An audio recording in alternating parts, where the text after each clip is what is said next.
pagi anak-anak kelas 3. Bagaimana kabarnya hari ini? Bu Ambar harap anak-anak kelas 3 dalam keadaan sehat. Sebelum kita memulai pembelajaran hari ini, mari kita berdoa terlebih dahulu. Tuhan Yesus, sebentar kami mau belajar. Tuhan tolong kiranya materi yang disampaikan boleh kami mengerti dengan baik. Terima kasih Tuhan Yesus. Kami mengucap syukur dan berdoa. Haleluya. Amin.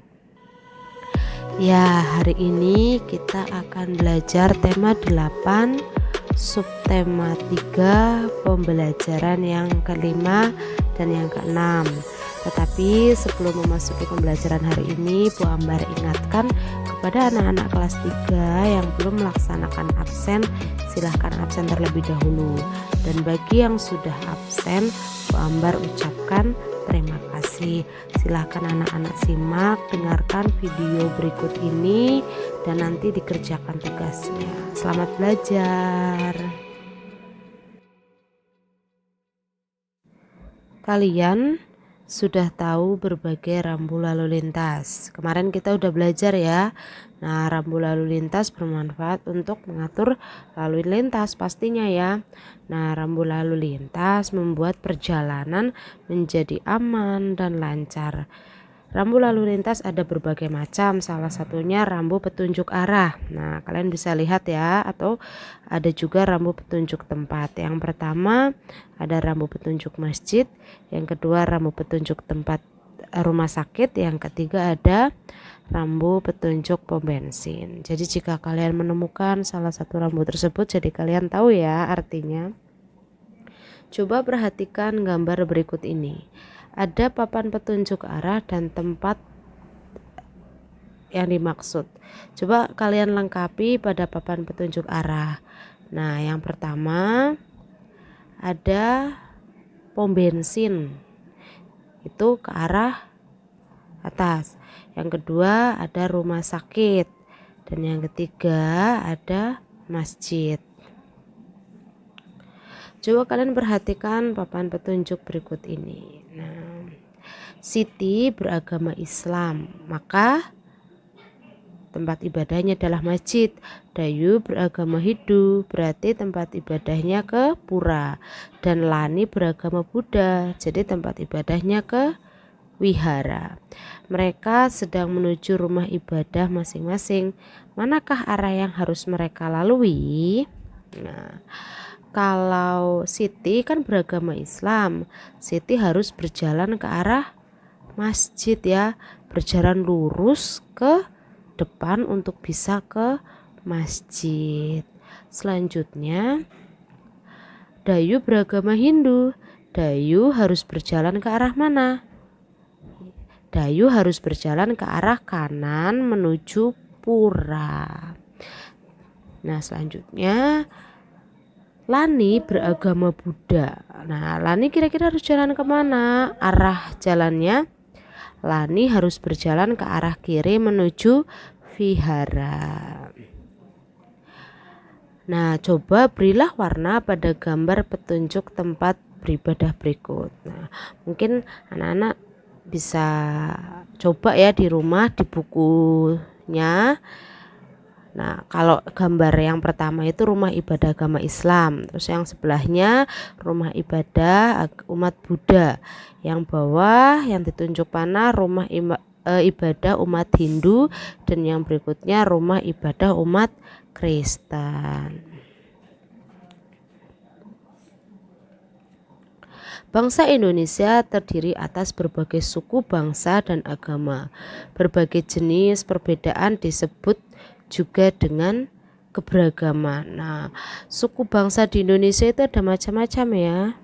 Ada suku Jawa, suku Betawi, suku Sunda, Dayak, Batak, Bugis, Madura, dan Banjar, dan masih banyak lagi. Dan ada macam-macam agama yang diakui di Indonesia. Ada Islam, Kristen, Katolik, Hindu, Buddha, dan Konghucu.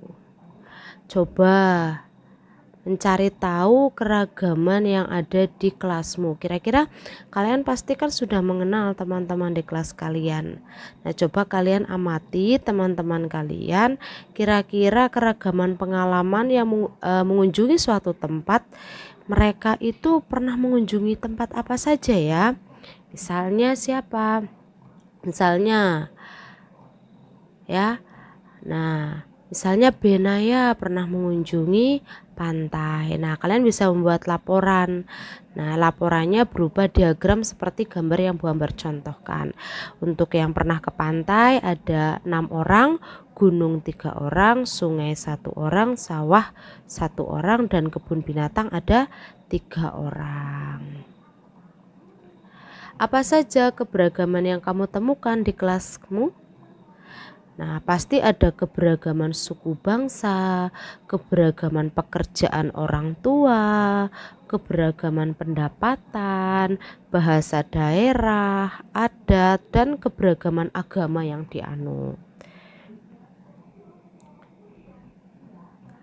Apa saja yang telah dilakukan dalam menjaga kerukunan di kelasmu? Nah, bagaimana cara kita menjaga kerukunan? Yaitu dengan saling mengasihi, menyayangi teman, menjaga perasaan teman, dan tidak membuat tersinggung, dan berusaha untuk membuat teman selalu tersenyum ya, tersenyum saat bermain ya, tidak menyinggung teman. Itu merupakan cara menjaga kerukunan. Lalu ada banyak sekali perbedaan atau keberagaman. Namun seperti yang tadi Bu Ambar sampaikan, kita harus tetap menjaga kerukunan. Kerukunan berarti saling menghormati dan menjaga ketertiban ya. Nah, jadikanlah keberagaman menjadi pemersatu. Hal ini sesuai dengan semboyan negara Indonesia. Apa semboyannya? Semboyan Indonesia Bhinneka Tunggal Ika ya, tuh yang tertulis di pita yang dicengkram oleh kaki burung Garuda. Lalu coba buatlah cerita sesuai urutan gambar, kemudian jawablah pertanyaan sesuai gambar berikut.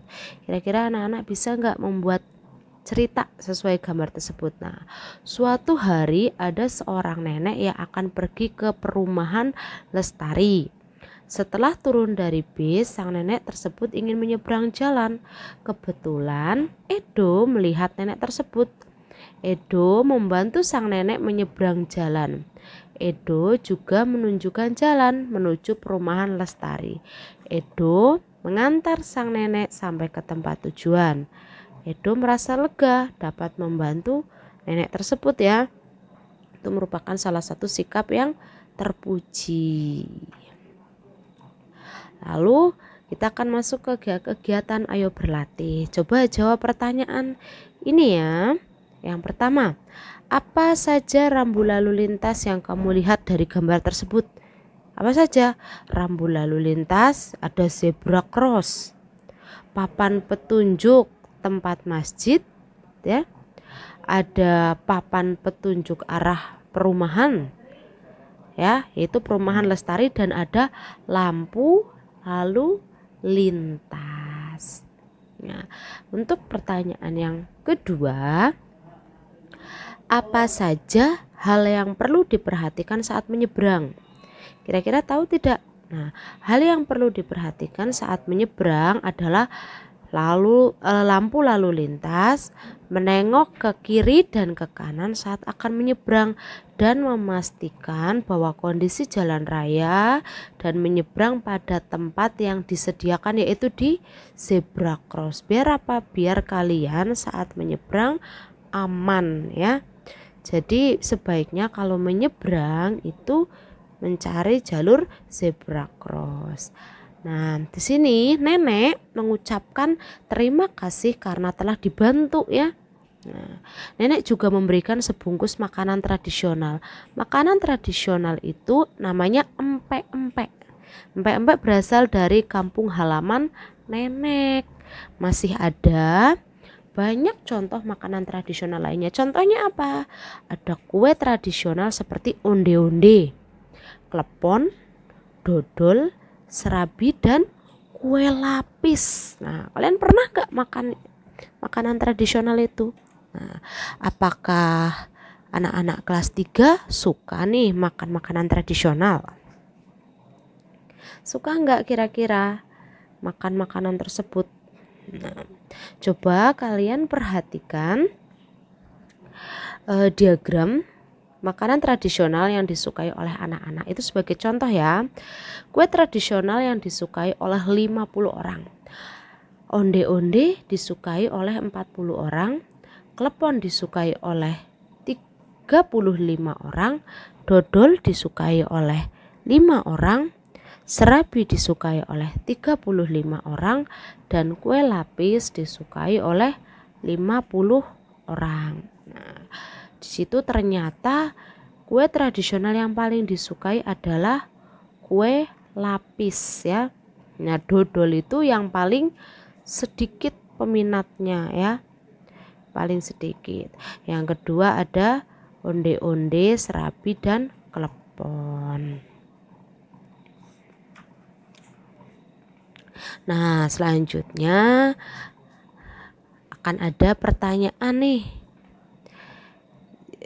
Yang pertama, berapa banyak anak yang menyukai serabi? Tadi ingat nggak? Bu Ambar sampaikan berapa? Anak yang menyukai serabi berapa? Ada 35 orang ya.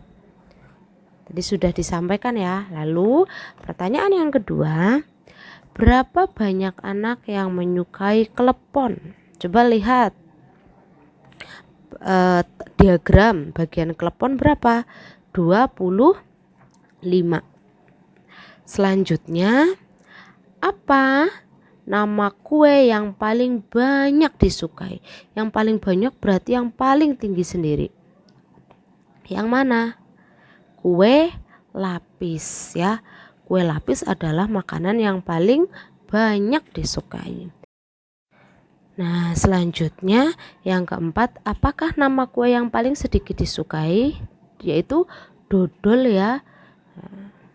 Nah, yang kelima, berapa banyak perbedaan antara yang menyukai kue lapis dan onde-onde? Coba anak-anak lihat diagram itu, kira-kira berapa banyak perbedaannya? Nah, perbedaannya antara kue lapis dan onde-onde adalah 10.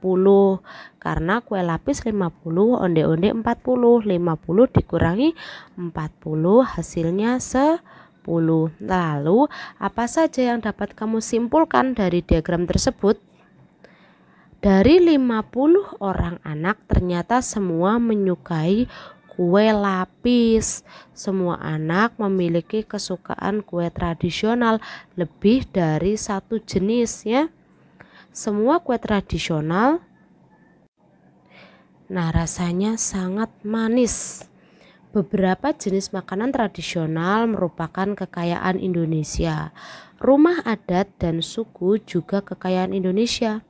Begitupun pakaian adat dan agama yang sangat beragam di Indonesia, lambang kekayaan dan kekuatan. Kita harus hidup rukun untuk menjaga persatuan dan kesatuan. Coba berilah tanda centang sikap menghargai perbedaan yang mana? Pertama, menghargai teman yang tidak menyukai makanan tradisional. Ya. Yang kedua, belajar dengan tekun. Ya, itu merupakan sikap menghargai perbedaan ya. Apa bukan yang nomor 2? Bukan ya. Yang nomor 3, bermain dengan semua teman tanpa membedakan suku. Itu merupakan menghargai perbedaan. Yang keempat ya bukan. Bukan ya. Nah, lihat nomor 5. Menjaga ketertiban saat melewati rumah ibadah agama lain. Kira-kira itu sikap menghargai perbedaan tidak? Iya, itu merupakan sikap menghargai perbedaan. Carilah informasi tentang rumah dan pakaian adat Nusantara, gunting dan tempelkan rumah adat dan pakaian yang berasal dari daerah yang sama. tuliskan nama daerah sesuai dengan rumah dan pakaian adat tersebut. Nah, coba anak perhatikan ya. Untuk rumah adat yang pertama ada rumah Radak, merupakan rumah adat daerah Kalimantan Barat. Yang kedua ada rumah adat daerah Bali yang disebut Balai Sekapat ya.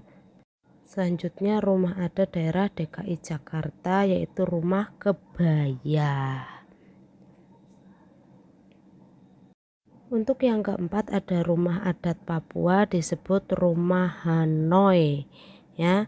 Dan yang terakhir ada rumah adat orang Sulawesi Tenggara yang disebut Banua Tada Tare Pale ya. Itu salah satu contoh-contoh nama-nama rumah adat yang ada di wilayah Indonesia, dan masih ada banyak lagi ya. Ada kalau Jawa Tengah ada joglo. Adakah manfaat dari keberagaman pakaian yang dimiliki Indonesia? Ada enggak? Keberagaman budaya yang dimiliki oleh negara Indonesia menjadi identitas bangsa. Bangsa Indonesia dikenal dengan bangsa yang unik karena bisa hidup rukun dalam satu negara yang terdiri dari berbagai budaya. Ya. Karena Indonesia ini mempunyai budaya yang sangat banyak sekali ya. Kita harusnya bangga menjadi warga negara Indonesia karena kita memiliki keunikan yang luar biasa yang tidak dimiliki oleh negara lain di dunia. Nah, itu tadi materi yang bisa Bu Ambar jelaskan hari ini dari buku paket tema 8 subtema 3 pembelajaran yang kelima dan yang keenam. Semoga apa yang Bu Ambar sampaikan bisa anak-anak kelas 3 mengerti dengan baik. Untuk tugas silahkan anak-anak membuat satu gambar rambu petunjuk arah bebas ya, rambu apapun itu di buku gambar. Diwarnai juga boleh, satu saja ya. Dan untuk PR-nya anak-anak silahkan kerjakan penilaian harian pada pembelajaran yang kelima dan yang keenam halaman 80 dan 84 ya. Tetap semangat belajar, jaga kesehatan. Terima kasih, Tuhan Yesus memberkati.